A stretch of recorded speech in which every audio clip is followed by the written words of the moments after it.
एक ऐसा स्तोत्र जिसमें वैदिक मंत्र, बीज मंत्र और साबर मंत्र तीनों मंत्रों का समावेश है, जिसकी वजह से इसकी शक्ति इतनी प्रचंड है कि आप प्रत्येक दिन ब्रह्म मुहूर्त में अगर 11 बार इसका पाठ करते हैं, अनुष्ठान करते हैं, तो फिर आपका कार्य कोई नहीं रोक सकता। आपके किसी भी कार्य में कोई बाधा नहीं आएगी। आप अपना मनचाहा कार्य कर सकते हैं। उतना ही नहीं, आप यह साधना, यह अनुष्ठान केवल ब्रह्म मुहूर्त में ही नहीं, परंतु रात्रि में भैरव काल में भी कर सकते हैं।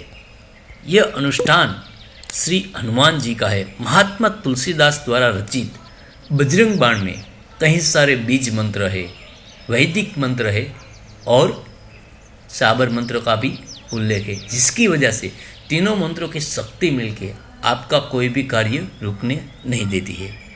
प्रत्येक दिन अगर आप 11 बार पढ़ते हैं इसे संकल्प लेकर, तो फिर आपकी कुंडलिनी जागृत होने का भी संभव है। उतना ही नहीं, मान्यता है कि बजरंग बाण के नियमित पाठ से भय, बुरे स्वप्न, मानसिक कमजोरी, नकारात्मक ऊर्जा को कम कर देता है। उतना ही नहीं, परंतु आपके आत्मविश्वास और साहस बढ़ाता है।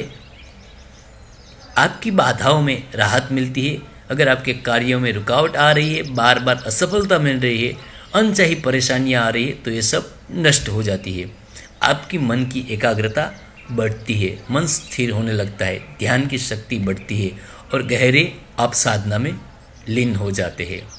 आध्यात्मिक ऊर्जा में प्रबल आपको वेग मिलता है, जिसकी वजह से शरीर में कंपन आती है, ऊर्जा का महसूस होता है, आप भावुक हो जाते हैं और आपको किसी भी साधना में मन लगाने की ज़रूरत नहीं पड़ती, खुद ब खुद लग जाता है।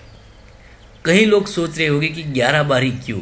क्योंकि सनातन धर्म में साधना की परंपरा में ऐसा बताया गया है कि 11 का अंक विशेष महत्व माना गया है। यह एकाग्रता का प्रतीक है, संकल्प, आध्यात्मिक अनुशासन का प्रतीक माना जाता है। अगर आप 11 से अधिक बार इसका जप करते हैं तो बहुत अच्छी बात है, परंतु कम से कम 11 बार तो कीजिए ही प्रत्येक दिन, जिसकी वजह से सुबह ब्रह्म मुहूर्त में अगर आप इसका पाठ करते हैं तो आपकी कुंडलिनी जागृत होने की संभावना बहुत बढ़ जाती है।